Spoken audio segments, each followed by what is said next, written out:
Good afternoon. It's amazing to see such a huge crowd out this afternoon, and such an attentive audience, I have to say. This time has really added to the theatricality of the piece that you're about to see. So for those of you who don't know me, my name is Pam Patel, and I am the theater director for the X Page. My parents immigrated here in the 70s from Gujarat to India, and I was born in Niagara Falls and was raised in Waterloo Region, which is where I now call home. My name is Tasneem Jamal, and I'm the writing coach for the X Page project. Like Pam's family, my roots come from Gujarat, which is just kind of a fun happenstance that occurred. And I was born in Uganda and came also in the 70s to Waterloo Region with my family as refugees. My name is Carrie Snyder, and I am the instigator of the X Page workshop and the project co-coordinator along with Lamise Alathari. And on my dad's side, my family came to Waterloo Region over 200 years ago as Mennonite settlers and farmers. And on my mom's side, she immigrated from the United States in the early 1970s. Hi everyone, thank you for coming. My name is Lamise Alathari. I am the co-coordinator for the workshop, and I'm also an immigrant. We immigrated to Canada in 2008 and left Iraq in 2006 actually. Welcome. As newcomers, immigrants, and settlers on this land, it's important for us to acknowledge our own histories, but also the history of the land that we're on. And so we wanted to take a moment and acknowledge that we are on Six Nations territory. And we wish to thank the original caretakers of this land, the Anishinaabe, the Haudenosaunee, and the Neutral Confederacies, for caring for this land from time immemorial and continuing to do so today. And just to add to that, I wanted to point out that the CIGI campus where we're gathered today is situated on the Haldimand Tract, which includes 6 miles on either side of the Grand River, and it was land promised to the Six Nations, and today about 5% of that territory remains with the Six Nations. If we are going to work towards an inclusive future, let's also reflect on not only where we've been and where we are, but where we're headed, and how we can move forward while looking back. An incredible resource that I also want to put out there, if you're curious about the land that you're on or the land that you came from, is checking out native-land.org. So when we began this project, the idea was that we wanted a platform for immigrant and refugee women in Kitchener-Waterloo to tell their stories. We also wanted the public to understand the backstories, where they came from, and the journeys they undertook in order to be part of our community here. So over the weeks, we saw accomplishments and challenges. We heard their trials and their experiences. We also got to witness the blossoming of friendships as the women supported and encouraged each other throughout the whole process. We are very grateful for their dedication, their enthusiasm, and their courage. The X Page workshop builds and develops stories using exercises based on the teaching methods of Linda Berry, who is an American graphic novelist and brilliant teacher. The X Page is the opposite of a blank page. It's the space where we enter into an image, a memory, a scene, using all of our senses.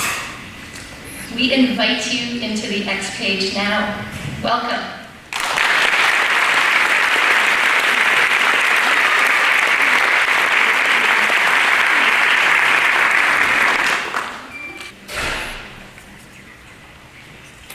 Iran,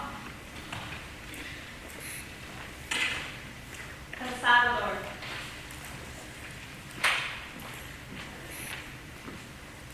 Iraq, Egypt, Iraq, Pakistan,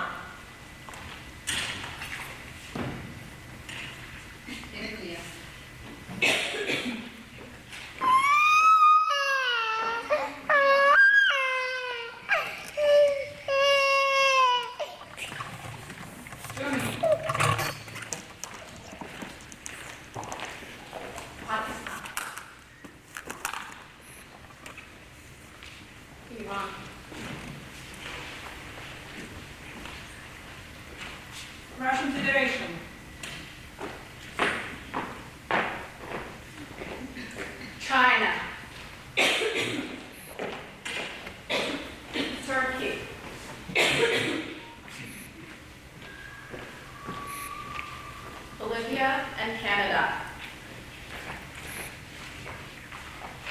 Pakistan.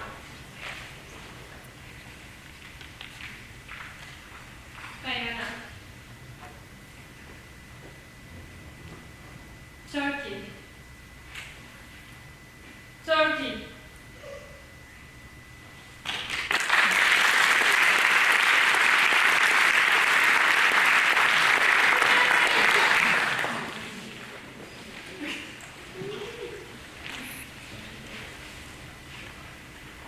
I am in drama class. We are supposed to write about a vivid image of the past. In the background, I hear someone reading a poem by Sylvia Plath. We are given some themes to choose from too. Home, religion, suitcase. I start to dig into my memory of past home. I struggle to go through the old album of faded pictures and pick one that stands out, but there is nothing. My memory is blank, like layers of cotton, white, fluffy, and full of hidden corners. All my memories of past home are hidden with no trace of ever having existed. It felt like I didn't have a home that felt settled in, or maybe there was one, but it was left somewhere on the way. Like pilgrims that rest in shelter on their endless journey. Like brothers in arms that fought alongside each other, and after the war, they part, escaping the bitter memory of the past. I wonder, when did I lose my connection to the past?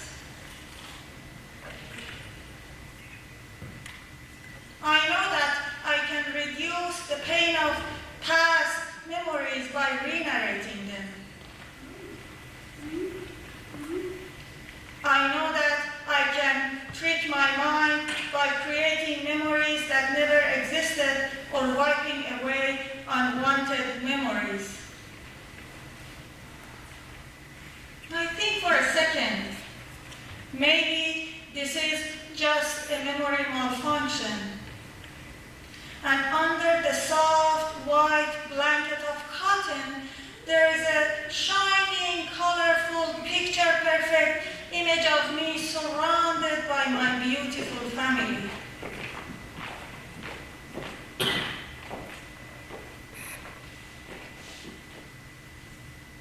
I have experienced sorrow and joy. I have experienced love and hatred. I have experienced success and failure, faith and isolation. I have experienced trust and betrayal. Maybe I have to surrender to the presence, this imageless, amnesiac state of my mind, this very moment of weightlessness, like the river that washes and cleanses everything with no traces, where everything either floats or sinks and disappears, swallowed like it never existed.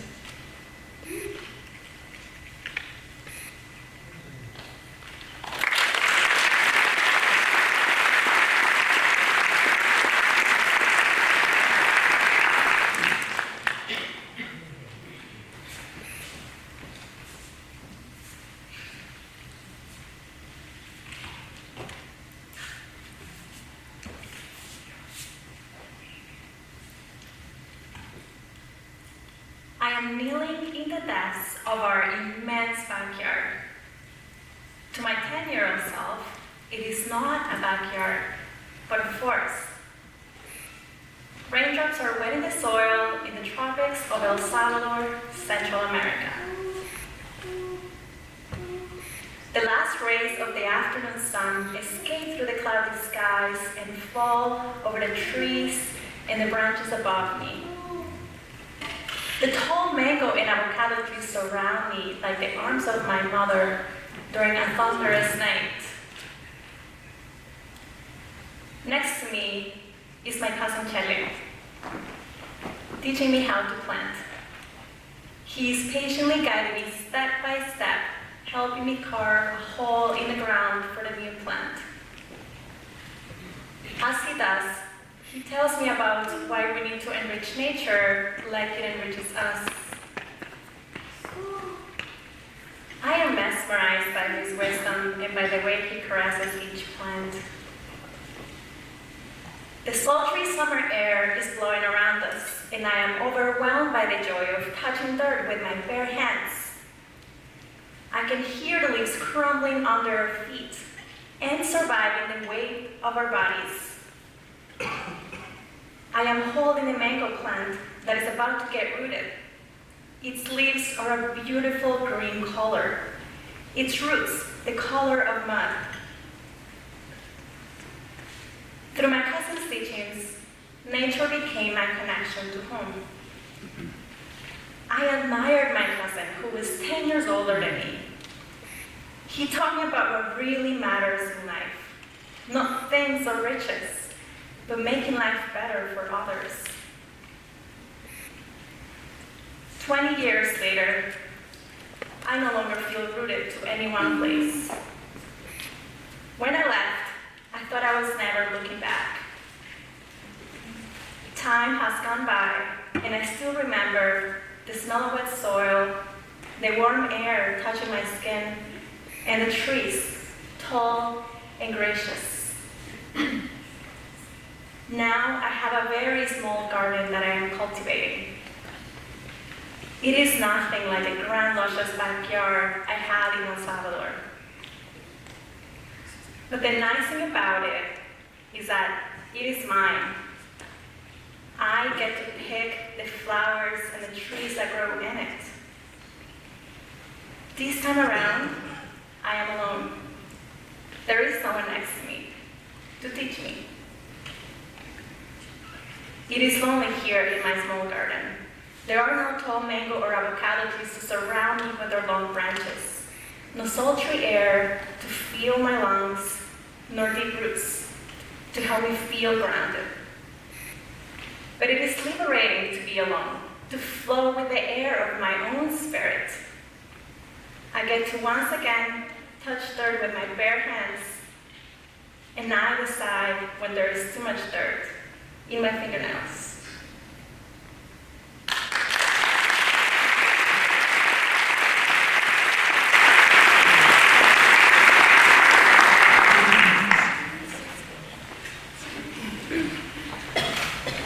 It was the last month of winter in Tehran, and I was 11 years old.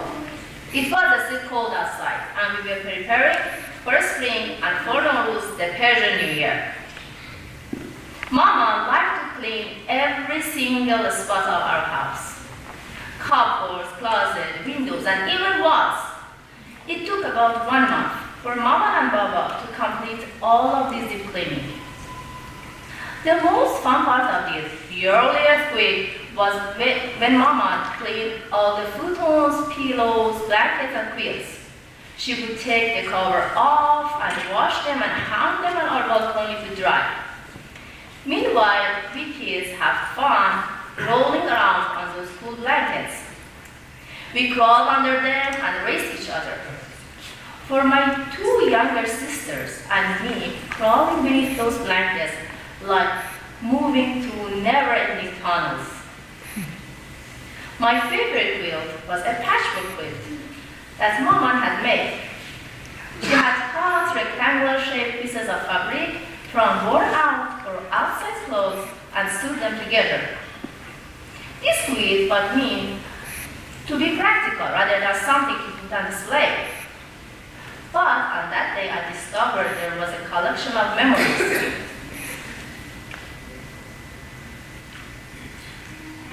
What is floral fabric was this? I asked Mama, pointing at a square in the quilt. It was your oldest aunt shirt that your grandmother bought for her when he had come back from Hajj. How about this blue dotted fabric? It was a long-sleeved dress that your uncle bought your great-grandmother from Shiraz when he was doing his military service there. Where does this narrow-leaved green piece come from? Mama smiled. It was my first maternity dress that my close friend sewed for me when I was pregnant with you. And this red fabric? It was a beautiful shirt that your father bought for me as a souvenir from Isfahan when we were newly married. In Farsi, these quilts are called chehel tikke. Chehel means 40 and tikke means pieces. This quilt may be made with more or fewer than 40 pieces of fabric, but 40 is an important number that represents maturity. I like to think that by making chehel tikke, every piece of cloth has been given another purpose in life. Chehel tikke is not just a collection of fabrics. Every piece of fabric has a unique story, and their stories together represent the history of family. I have my own family now, a husband and 2 sons. My children will have their own new memories, hopefully happy ones as I have. In our basement here in Waterloo, there is a pile of clothes I intend to make into new chehel tikke to honor the memory we are making now.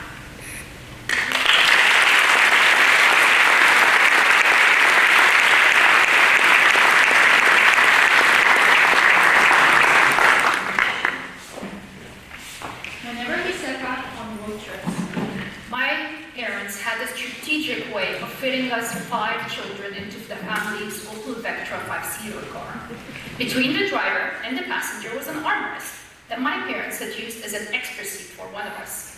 This was in the early 1990s in Cairo, when car seats and seatbelts were rarely used. So when I was 14, we set out on a road trip. My dad instructed me to sit on this armrest.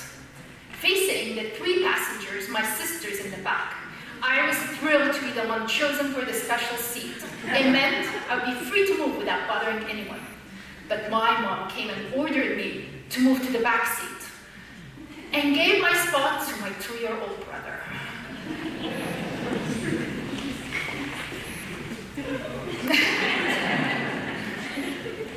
All I could think of was I'm not stuck in the middle, because not only sitting in the middle would mean that I wouldn't be able to enjoy the view, it also meant I wouldn't be able to find a comfortable sleeping position. Dad came to the back seat and told me and my older sister to sit next to the window so that my 10-year-old sister can sit in between. And then, to my amazement, he laid my 6-year-old sister on our laps. I tried to recall my biology and physics concepts to determine which is least comfortable to have her head and feet on. I quickly determined it's her feet, but I had miscalculated. Her feet moved continuously. I sighed. I can never win among 4 siblings. Regardless, I was looking forward to the adventures lying ahead of us. I could smell the sea slowly approaching on the horizon. I leaned forward and gave my brother a kiss, and he responded with a hug. I'm reminded now of how huggable and lovable he was. This is what it was like growing up with 4 siblings. You needed to make sure you don't get trampled upon, but the warmth of their existence was worth every discomfort. This has become even more clear to me now that we're scattered around the earth, each of us living in a different country, having both our parents passed away. I started to fall asleep, and I felt as though I was floating in the air when I heard my dad flicking through the radio channels until he found a song by Kulthum called Elf Leela wa Leela, which translates to 1,001 Nights. The song describes 2 lovers who want to spend eternity together, and so they beg the sun to wait a year rather than one night before returning. This was my parents' special song. It reminded them of their love story. I fell asleep listening to this love song, and a while later, I opened my eyes and I was forced to squint at the morning sun coming through the window.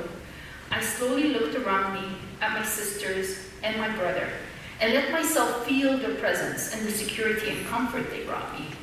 I smile as I remember this now, and I find myself thinking of my siblings and my parents and of how good life was.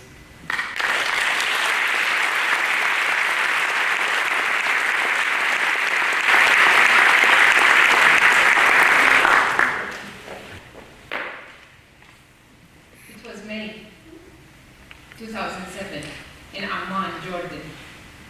The cold spring breeze came through the balcony door at my parents' rented apartment. It was wintry cold, as my feeling that night. It was my last night. My husband Omar's dream to come to Canada had come true, and I would join him with our 2 kids to go there. I didn't know when I'll see Mama and Baba again. My farewell mission had gave this night a bitter taste. I was swamped with uncomfortable feelings. I had no idea what was waiting for us next.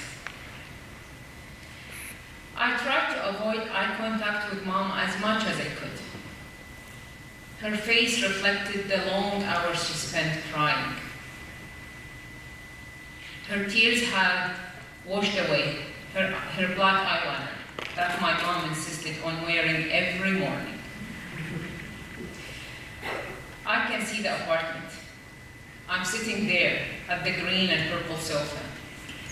Me and Mama with my 6-month-old baby son lying between us.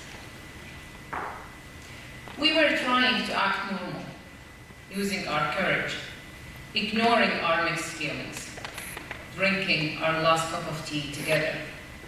Black tea, our favorite drink. Mama was focusing on Senet's face, trying to snap as many pictures as she can.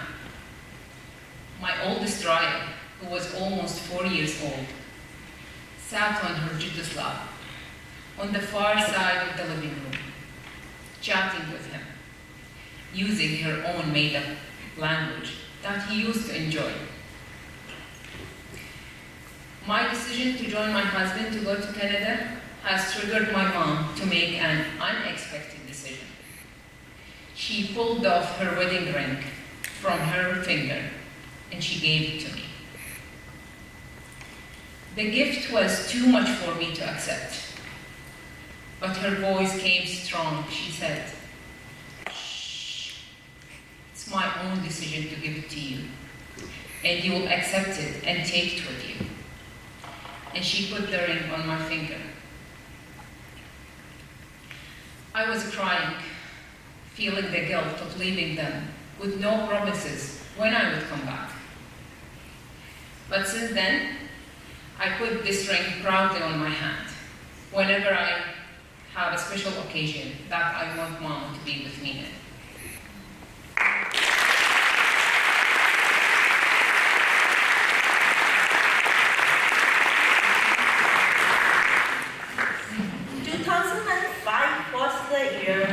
When my life took a big turn.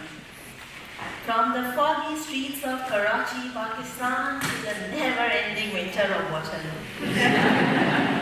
I was just 22 years old, an energetic young married doctor, and 3 months pregnant with my first child. I was leaving everything behind, my family, friends, work, culture, and the luxurious life that I had. It was the night before our flight.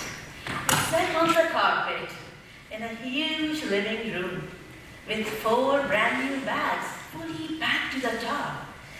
Bags for my personal use were stuffed with heavy medical books, transcripts, letter of recommendation, clothes, 2 pairs of ugly-looking winter boots, and my child's belongings, clothes, blankets, socks.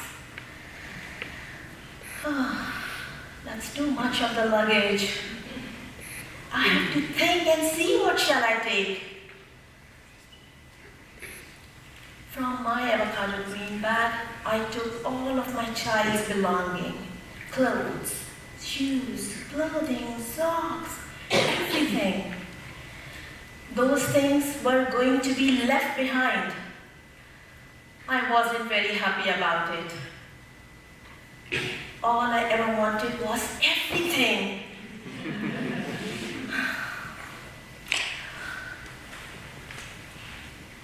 My mom's words rang in my ear from the past. My beta, my John, when you become a mother, all you will do is just shopping for your child.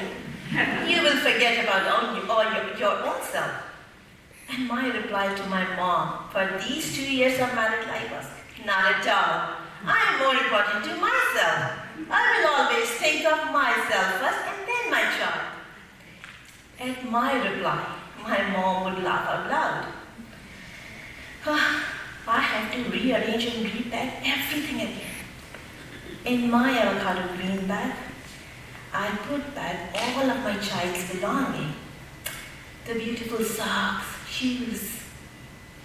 Seriously, you want to know what I took off from my bag? Really? Let me tell you. The 2 ugly pairs of winter boots, some body beautiful, pretty-looking shoes, and some cultural, desi, made-to-order dresses, and my long winter jackets. But that's okay. The moment I stepped at the Toronto airport, my eyes were focused on this green avocado bag. No, not because this is beautiful, because this has the child's necessities of life. One who was not yet in this world, but I, as a human and mother, wanted to welcome him with everything that he would want. My son is there. He's 13 now. I still have the same love, affection, and care for him. And maybe this is the reason he stares me in the face and says, Mama, why are you so chubby that I want to eat your cheeks up? Why are you my mama? Why God made you my mama? And my answer to him is because we both are stories. The best stories are made by humans. Stories of heroes like you and me. Someday, I will tell my son about this green avocado bag. This bag is not just a bag. It has sacrifice, memories, connections, and a pure, unconditional love.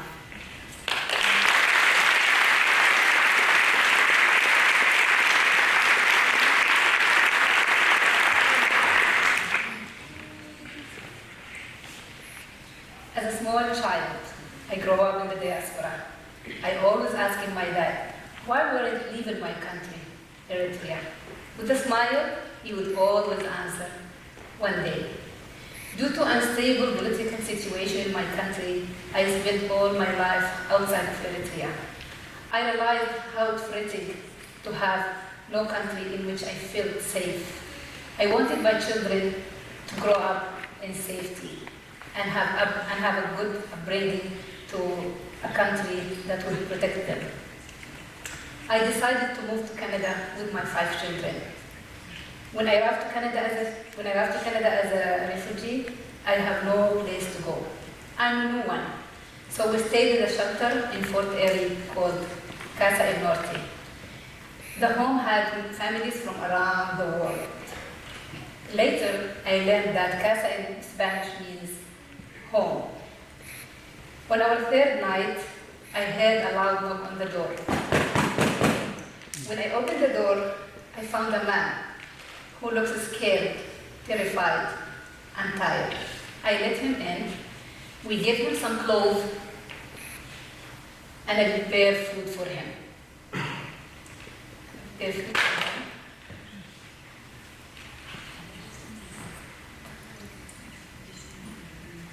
Yeah. I had recently received a green blanket. The green blanket was the first item that I received in the shelter. I left it in its packaging, hoping to use it one day in my new home. But when that man arrived that day, I opened the package and I gave the blanket for him. I felt that he needed more than me. I was unable to sleep at that night, and neither could everyone else. So we sit around the table talking. We all had one thing in common. We all were in search for a land that will protect us, a land that we can practice our humanity, a land that we can feel safe, living safe and safety, a land that we can call it home. And Canada became that home.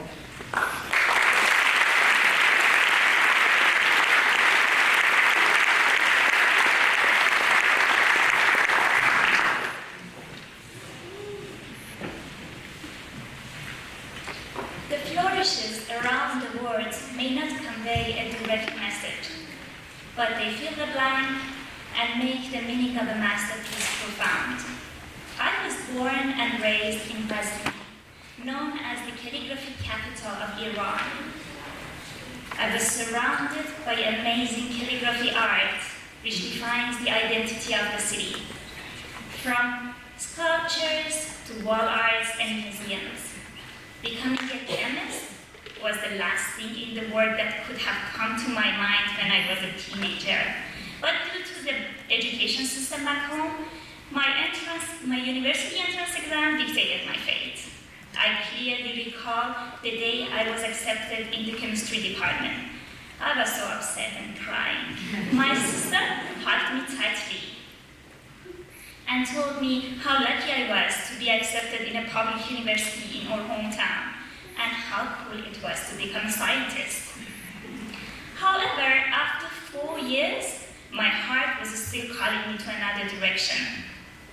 Before I started my master's degree, I was trained by an outstanding penman in the city. He was not only teaching me how to write, but he was unveiling the spirituality behind this art. He showed me an invisible baseline on a white glossy paper, which determines where the words must sit. But he reminded me that the words may not always follow the rules. They bounce up and down around the baseline. The balance between the black and white make the importance of the unwritten words. And practicing the calligraphy gave me the required patience and mindfulness to discover the harmony of thin and thick strokes that was only obtained by changing the direction of the pen. During my master's program, I attended a seminar by a professor from Canada. I clearly remember that one specific slide that drew my attention. It was a photo of Niagara Falls. The idea of going abroad clicked. I got admission from University of Waterloo to complete a PhD in analytical chemistry, and this opportunity opened new doors for me. My journey towards finding myself started without me being aware of it. I had to fly across the world and spend 13 years studying science to retrieve and embrace my artistic soul. The calligraphy art is strongly tied to my rich Persian and Islamic culture, and it makes me feel at home while being away from home.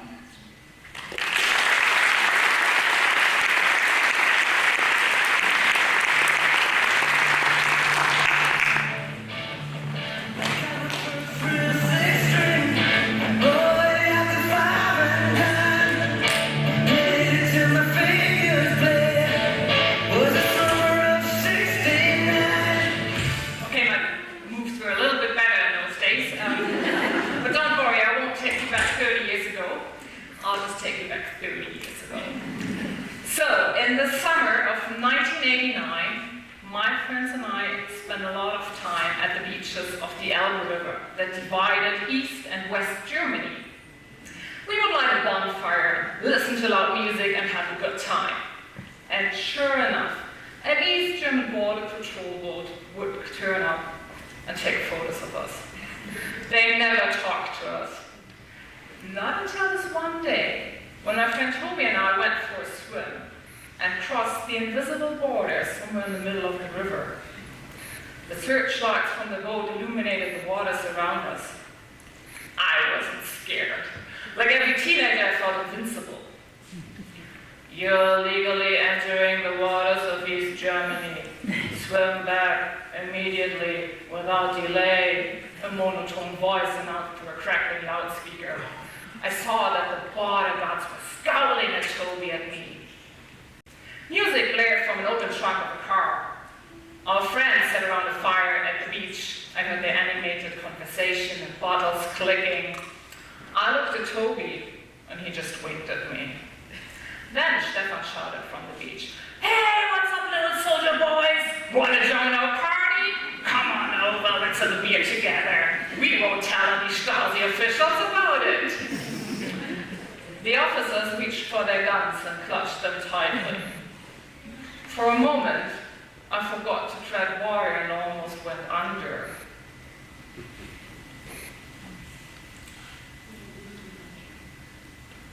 Yeah, they repeated that, right.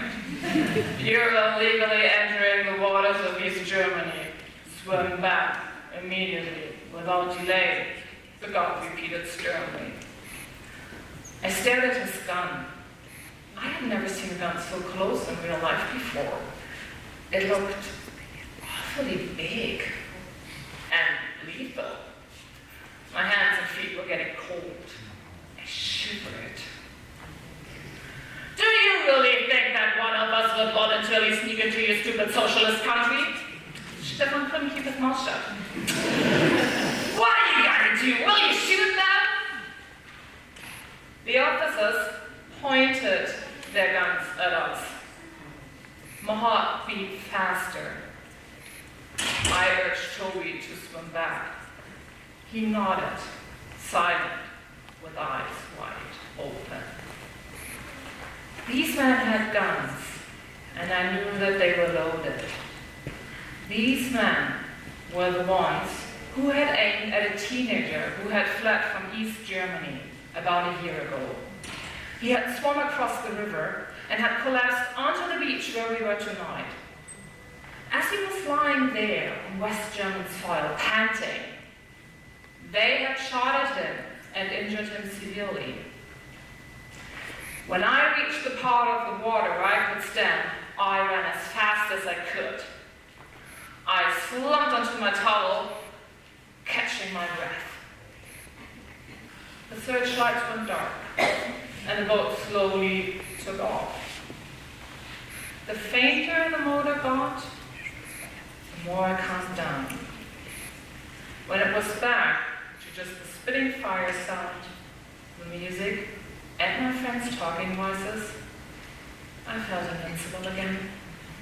I stared at the river and still couldn't tell where the border was. Later that year, the Berlin Wall came down. Germany wasn't divided any longer.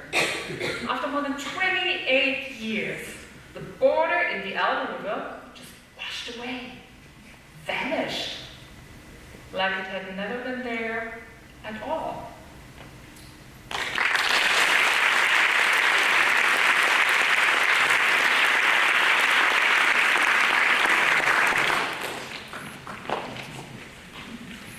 Traditional Pakistani girls cut their ears while they are baby. And which is also tradition, the relatives give earring at that time as a gift. My father was not very keen on the idea. He convinced my mother to wait with me. The truth is, I was terrified. I would ask my mother how it was done. Did it hurt? Does it hurt now? All girls do it, my mother told me. It looks beautiful. No, I don't know. You will change your mind. Now you are young, she said. No, not at all. I don't want pain. By the time I was 14, all my relatives insist me I have my earrings. When you will get it? will you get on the day of your marriage? My elder sister asked and laughing. During summer break, I was sitting in the courtyard of my house. My two elder sisters with me talking and laughing. My younger brother was playing outside with his friends. My mother was preparing dinner. My father, I remember the lovely smell of mutton curry and rice. Soon my father would come and we could have dinner. But my younger brother came in and told my mother, the person who wears ears outside. That person came once in a while, and everyone starts saying, wow, it's a good time, it's a good time. I asked my mother, who's getting ear pierced? My mother said, what do you mean who? This is you. Oh no! I start shouting. All my siblings, some neighbors came. My younger brother's friends gathered around me like it was a circus and I'm a clown. Oh, please leave me alone. But no one listening me. My elder sister grabbed my arm and said, let's go. My mother came, hold my other hand and said in very politely, come my lovely daughter. No, please, no. I ran into the room. Everyone followed me. I hid myself in under the bed. They tried and convinced me. No. But finally, my elder sister grabbed my leg and pulled me out. Let the room outside. My ears were filled with needle, thick black thread. It was very painful and unhygienic. Everyone pleased because they had won and I was crying. Soon my father came and he looked at me. I was crying so hardly. He hugged me and asked what happened. I couldn't say anything because I was crying very hardly. My mother told whole story. He was so angry, but he couldn't do anything. The story is not ended. 14 years later, the week before my wedding, my in-laws sent me a very beautiful nose ring with message attached. Now it's the time you have your nose pierced. Oh no!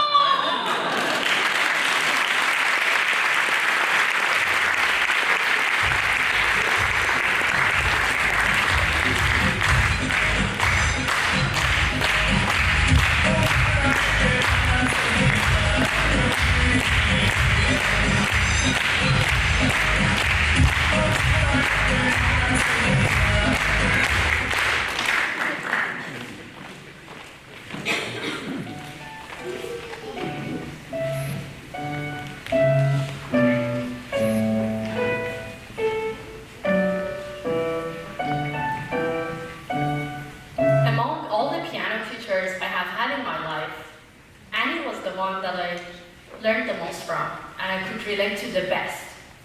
There was something about her. She had such a calming presence that always made me feel comfortable than sitting in front of the piano in her huge room. She was only 5 years older than me, and that might have been one of the reasons I felt so connected to her. 2 years after I started piano lessons with Annie, she decided to leave Tehran to study at the Yerevan Conservatoire in Armenia. This was a sad day for me.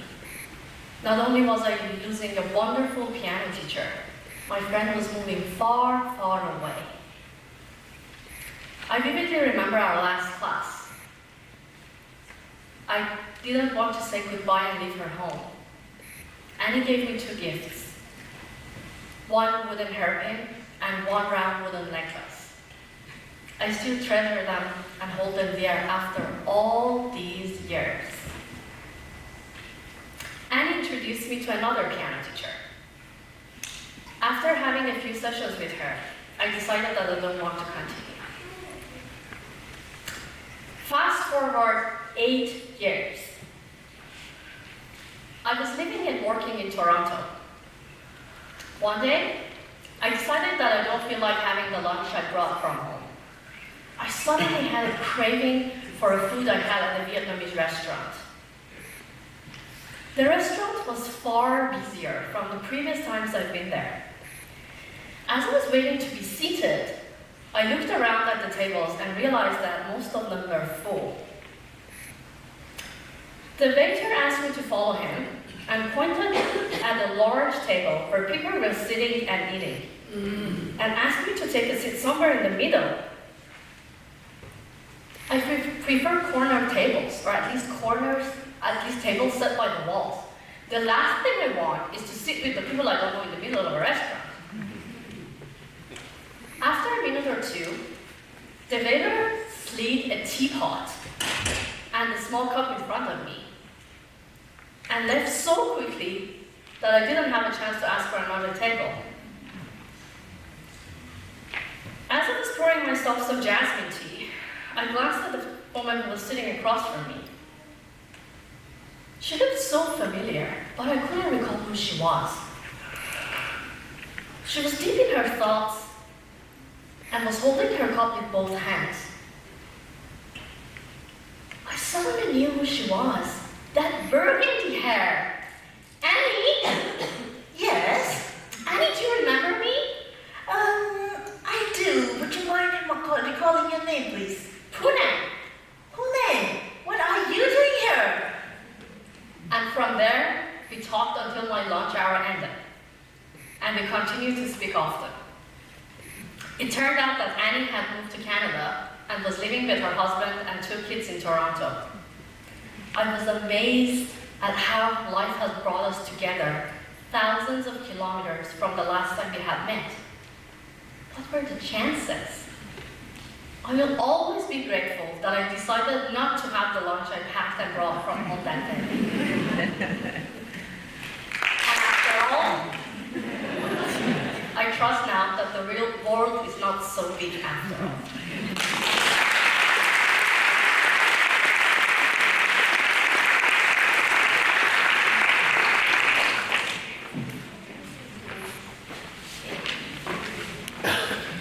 My mom was a single parent for most of my life, and she worked really hard to keep up with the big city standards. She managed to send me to good schools, and we were living in a nice apartment in the new developing part of St. Petersburg. In general, Russians are very concerned about their appearance and labels. And as you know, stylish brand clothes can be very expensive. It wasn't easy to keep up with the fashion, having a limited budget, and a teenager whose body and attitude were growing faster than expected.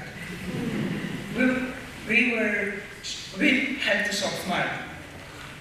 We used to go to Approximate, the biggest and cheapest clothes market where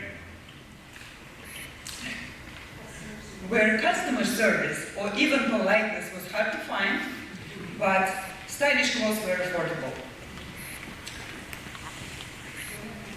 I don't have enough time to describe now the unique atmosphere of the market and the enjoyment which customers and salespeople have to experience while looking for the right size and color. Let's just say that it was inconvenient, annoying, and even humiliating for both sides. As bad as the clothes shopping was, shoe hunting was even worse for me. Believe it or not, the market literally didn't carry my size in the style I wanted to wear. As I said, fashion rules in Russia. Women are expected to look fabulous in spite of the weather, their mental condition, or time of the day. Therefore, I would force my feet into the trendy shoes, 1 or even 2 sizes too small, and just get used to the thing. At the age of 25, I decided I had enough. I had to find shoes that fit. I had to leave my country. I took the waitress job on a cruise line without having the slightest idea what life is about on this side of Atlantic. That job took me far from home, from my family and familiar things, and opened the door to the new world. I lost my last pair of wrong-side shoes somewhere in the Caribbean and never regretted it. I wish I could have seen my face when I stepped into the air-conditioned shoe store. Maybe as simple as Payless somewhere in Miami. And for the first time in my life, I picked up high heels, which I liked. And not only did they feel comfortable, they were not the hugest one in the store. That was my moment of glory, my paradise, and the deal breaker. After trying on this life, I knew I would never fit back in Russia. I had to continue looking for my path. My dearest mother moved from her small village to one of the most beautiful cities in the world, pursuing the best life for us. I had to cross the ocean trying to make it even better. This free country of please, thank you, and I'm sorry became my home. And my child's country of birth. I look forward to our future and keep praying that my son's journey would be easier and happier than mine. That his shoes will be always a perfect fit, and his voice will be loud and heard.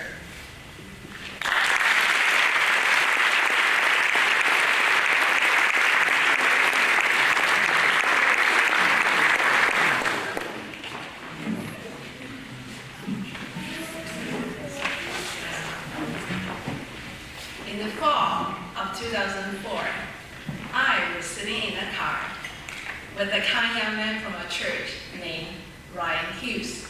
He was about to start work at a group home and needed a police check. I got with him to pick it up at the police station in Cambridge. He wanted to thank me for accompanying him by buying me dinner. He asked where I would like to go. We were sitting in the parking lot because I just couldn't make up my mind. Well, what would you like to eat? I asked. And what is your budget? Ryan interrupted by saying, no, I'm treating you. Do not worry about what I like to eat. Okay then, so what is your budget? I asked again. Ryan repeated, don't worry about the budget. We can go to any restaurant that you like to go to. Ryan confirmed with a smile. I was feeling special, encouraged, but also very skeptical at the same time. So I asked, what do you mean? What if the restaurant that I really like to go to is really expensive? Ryan repeated patiently, I will take you to any restaurant that you really like to go to, and don't worry about anything else. I like Japanese food, especially sashimi, the raw fish. I wanted to try Sakura Island's food for a while, but it is expensive. Ryan had a bright smile on his handsome face, and he quickly said, let's go there then. In Sakura Island, we were seated in a booth that had 2 panels that draped from the top, but the other customers could still see the lower half of our legs.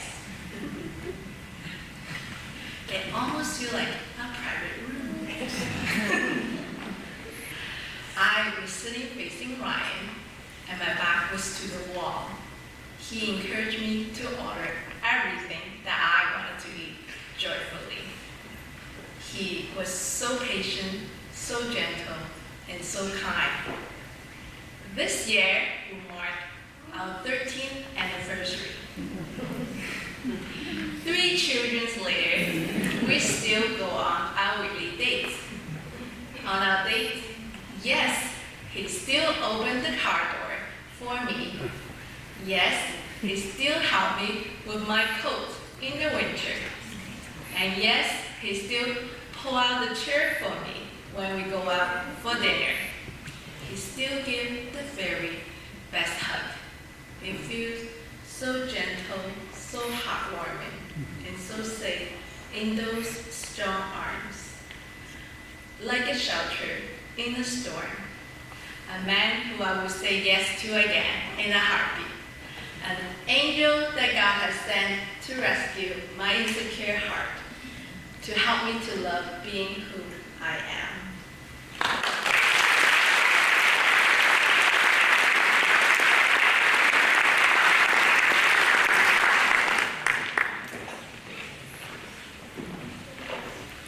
Dear Mary, first of all, I wish I had known that the process of coming to Canada will take so long.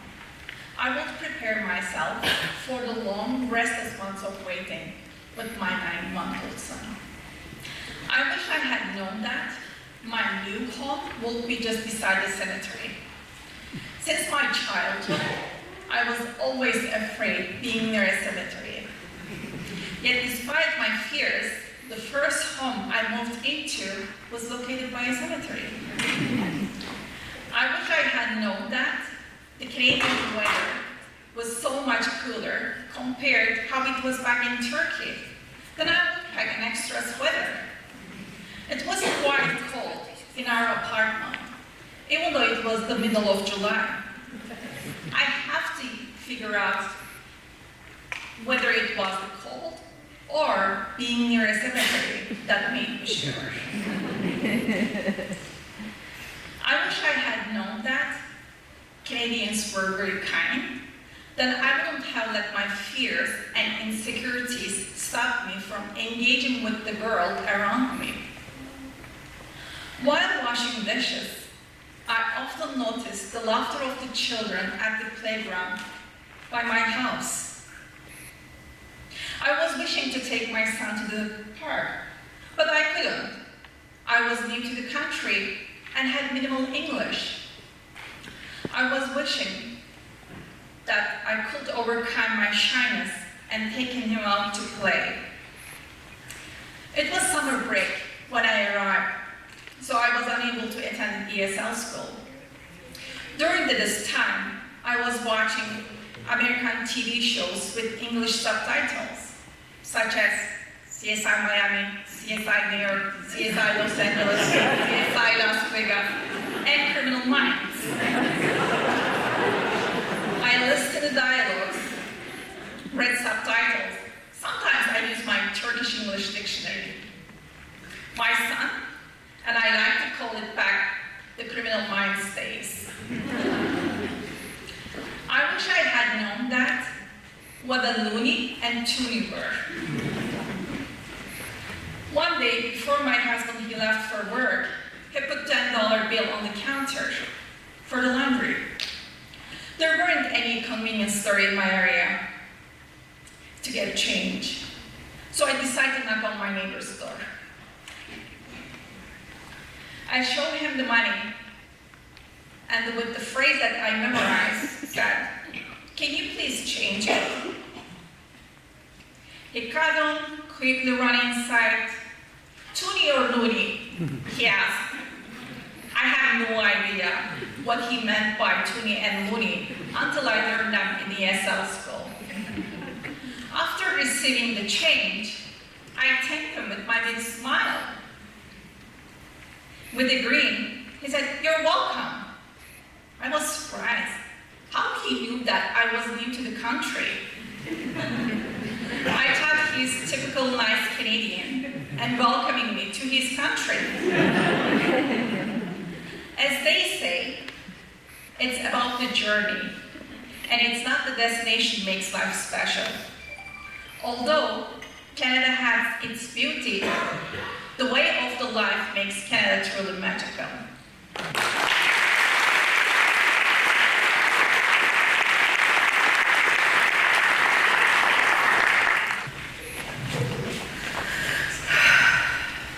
I take a big breath as the door to the dance studio loudly creaks open, unwillingly announcing my tardy arrival.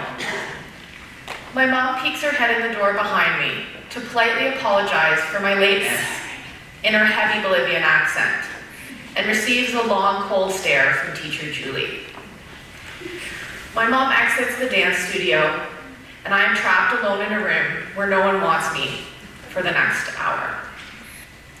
I feel everyone's judging eyes burning on my skin. I am mortified yet again, as the last thing I need is something more to signal I am not like you. How can I get people to understand? South Americans run on a different schedule.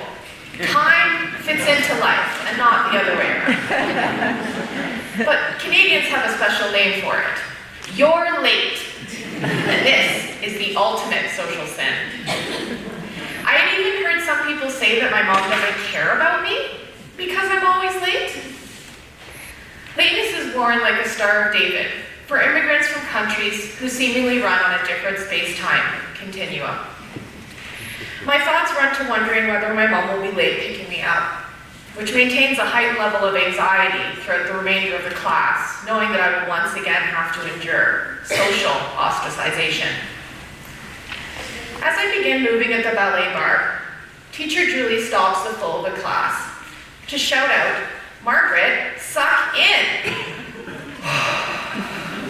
Embarrassed, I exhale the last bit of air that's keeping me alive. I'm angry that there are no more spots in my body to hide my internal organs other than my waist. And I beat myself up for once again failing at my main goal. Don't stand out. Why? Because then someone will remind me that I am different. It would be years before I celebrated rather than despised this thought. Looks of superiority rained down on me from the other girls, as if they had properly selected the right DNA all on their very own. Their monocultural upbringing only served as a catalyst to highlight my bicultural self as different. They received praises for the gifts of being born, looking and acting like the standard mold of a Waterloo Beachwood girl. Teacher Julie begins to sort us into our spots for the performance. Her favorites glide gracefully to the front. I wait patiently and am the last to be told to go to the back. I am relieved to be sequestered to the place that I have been told I belong, in the back row. I have no dreams of a solo either. I knew that my role was to provide a frame, to support a more worthy, special, beautiful, talented person. I was there so these girls would learn that they were better than me. As I aged, these memories dug into my soul, and at times made me believe what these people thought and said. It was only by actively choosing to embrace alternative perspectives, differing from the norm, and ultimately moving away from Waterloo for university, that I developed the self-confidence to love myself as I am. A beautiful biracial butterfly with roots in both Bolivian and Canadian culture. Alas, these thoughts were not yet fully developed on that fateful day, as I waited outside the ballet studio, awkwardly, with teacher Julie for my mom to pick me up.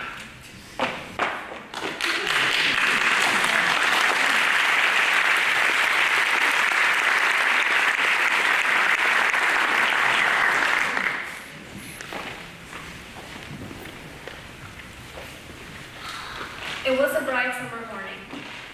My mom woke me up for school.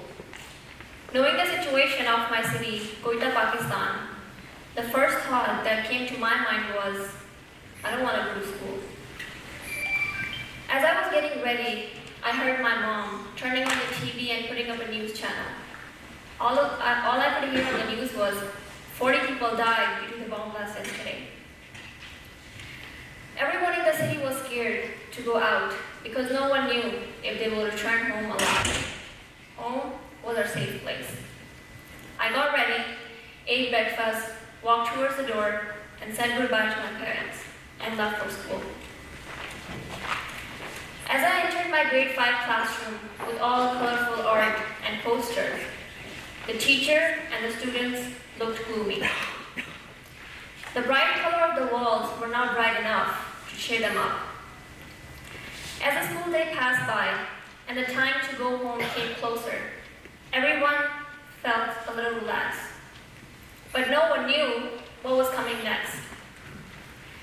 There were only 5 minutes left till the last bell, and with an awkward silence in the class, the only sound I could hear was the tick-tock of the clock, and the next sound I heard was boom. I felt like the earth shook and the soul from my body just disappeared. All my classmates screamed and tried to hustle out the doors. My teacher quickly closed the doors and advised everyone to stay in. I was sitting and observing everything, as I felt nothing but a motionless body.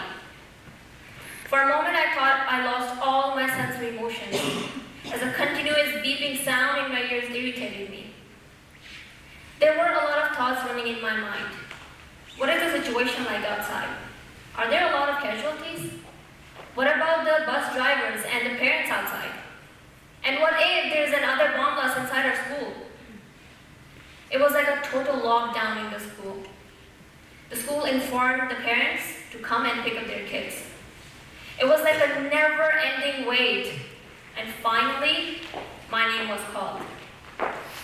I noticed my mom and I ran towards her, and I hugged her tightly, my eyes filled with tears. She kissed me on the forehead as her own tears were falling. She held my hand and took me to the car, and we went home. There were injured people in the hospital, but no deaths, according to the news. The school remained closed for the next 3 days as it needed some repair due to the attack. After the 3 days, we started going back to school with the same fear inside our hearts.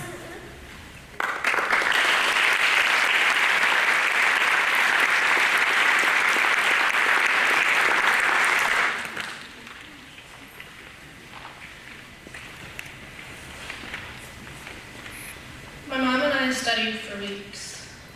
It was summer and warm outside. We sat near our balcony, shaded by big oak trees that stood guard in front. I could hear my brother's bike whistling as he rode back and forth. I wanted to be outside too. At the age of 9, I resented everything about spending this time with her. You see, my mom was studying for the immigration test, but really she was preparing for the biggest test of her life. If she passed, we would stay in Canada. We would no longer be refugees. Next question. What animal is on the back of the Canadian nickel? This is an easy one, Mom. It's a beaver. B-E-A-V-E-R.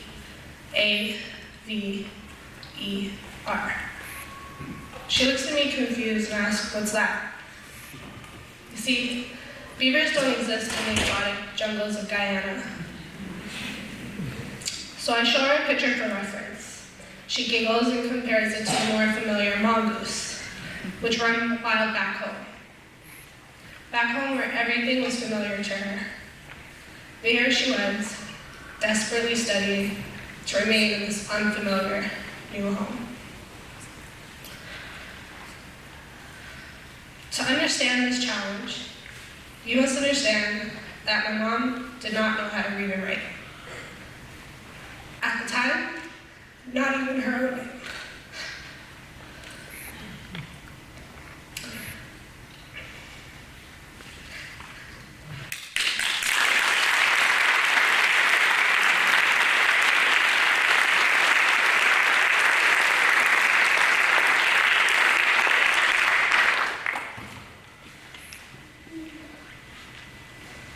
As the youngest of 8 siblings, her own mother having to choose between the cost of school books and uniforms over the cost of feeding 8 little mouths, opted for survival and chose to employ those 8 child soldiers instead.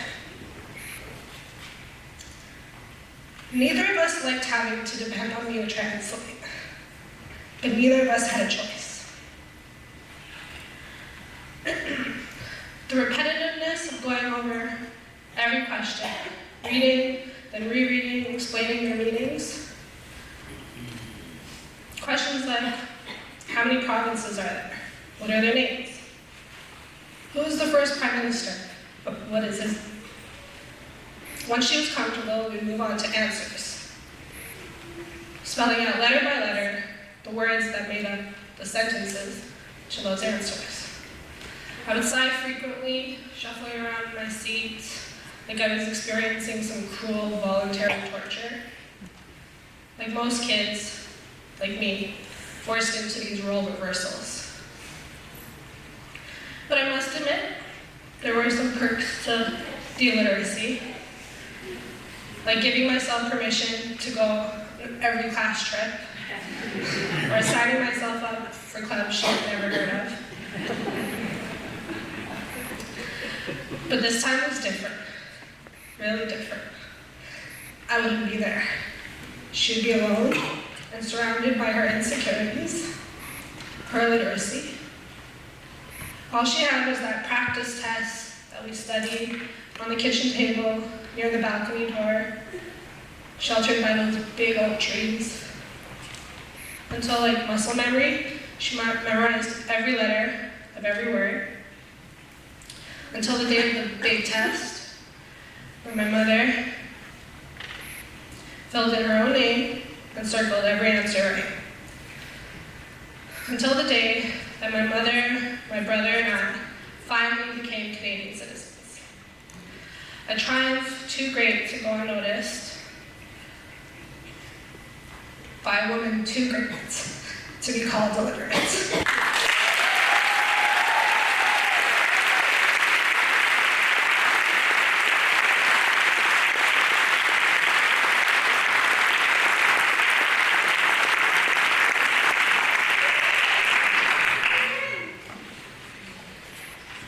I am in my bedroom. It's 1 week after Quilt in Turkey. The police came to our home in the morning at 5 a.m. Mom, my 2-year-old son, and I were at home. My husband, who has a Canadian citizenship, arrested for opposing to the government. I am at work in the Cultural Services Department of the municipality. My supervisor came to tell me that I was dismissed. I was taken outside in front of my colleagues. I am hiding with my family at relatives, afraid that I will be arrested. My husband and I are both jobless. We have to leave the country. I am in the mountains with the smugglers. We have sold our new car and gave the money to the smugglers. They will take us to Greece in a small boat. I put a few diapers and formulas for my 2-year-old son in this backpack. We are waiting for the right time on the mountain. I am running to the river. In that rush, I dropped my son's formula bottle. He started to cry. We got on a small boat. It was full of water, almost over the feet, and we had no life jackets. I told my son it was a game. There were giant animals around the river. I tried to frighten him, but he was clapping his hands with happily because he imagined the animals and said he saw them in the forest. I'm in Greece. After running 1 hour, we got on a car to the city center. Our plan was to go to Canadian consulate, but our clothes were very muddy. We decided to stay in a hotel and go to consulate next day. But after a few hours, the Greek police were at the door. The receptionist reported us to the police. I am at the police station. The smugglers who helped us were also there. We pretend not to know each other. At 4 a.m., we were sent to a nearby jail. At there, we called our families, told them we were at the hotel and everything was okay. I am in the refugee camp. We had some paperwork with officials, but I had to keep my son busy. Suddenly, I saw the electric cables above our heads and started to tell the journey of life as a story to my son. How it goes through the cables, to the countries, stores, streets, homes. He loved the story. I told him again and again for over 2 hours until my husband died. After 10 days in camp, we were told to pack our stuffs. I'm in another jail. It was worse than the others. Smelly blankets, moldy walls. I'm in hospital, visiting my son. There was no heater inside the jail, and my son got sick. The closest hospital was 3 hours away, and I couldn't go with my son because my English wasn't good. But he cried, wanted me. When I went to hospital the next day, he asked me, "Mom, how did you escape from there?" I'm back in the jail. My son had to stay 3 days in the hospital, but there wasn't any room available. I was really disappointed. Then we got a call from Canadian Consulate. I'm in Canada with my family, happy and safe. This is my old backpack, which we used in this journey. I put in our clothes from refugee camp and our shoes, which we used and crossed the river. And these are some seeds from my grandma's garden to plant my roots in Canada. One day, these seeds will grow into a tree. I will give my son this backpack and tell our story under that tree.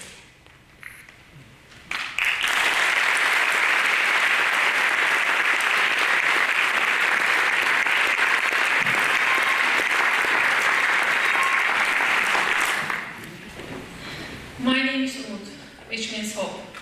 I have always hoped about life, even though I had never expected, the thing I had never expected happened in my life story.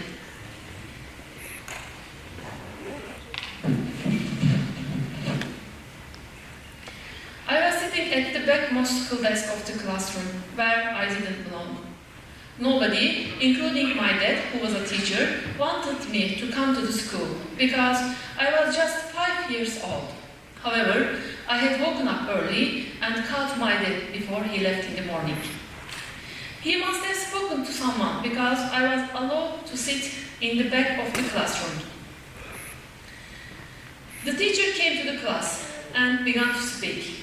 In this room, there were 50 students who were all 7 years old. They all wore the same black school uniform. The only different clothes were mine. But I had a notebook and pencil to take notes. I was muttering to myself, why they don't accept me to the school as a student instead of a visitor? What was my mistake? I need to hurry to become a doctor so I can help people. The teacher didn't speak to me. No students spoke to me as well. 4 months later, I turned 6. The school committee registered me as a student because I was learned every single thing that was taught in the class. Months turned to years. I grew by both working and studying at my father's stationery shop. At age 16, I got a good score at the university entrance exam and was accepted to the School of Medicine, as I had imagined. In 2001, I got the 10th highest score on the national medical exam among medical doctors, and I started the residency to be an eye surgeon. After becoming an ophthalmologist in 2005, I performed more than 10,000 eye surgeries until I had to flee Turkey in 2016, leaving behind my husband who was in jail and 2 kids. But that is another story. Now, again, I find myself sitting at the backmost school desk of the classroom, where I don't belong, in my 40s, as the oldest students of the class. In Canada, where I am trying to build a new life and a new identity, even if I cannot imagine it. I want to feel as if I am 5 years old again, but I know I'm not. If I had begun everything from the beginning, I could have been here with my both soul and body. But now, unfortunately, just my body is here. My soul was left in the first part of my life. I don't know how to deal with this unknown future and identity. Also, I don't know how to abandon who I was, someone who had rather than asked for help. My name is Umut, which means hope. I never lose hope for future. My only wish is to be helpful for humanity in this new country, in unfamiliar territory. These days, I am waiting for the time when my soul and body come together again.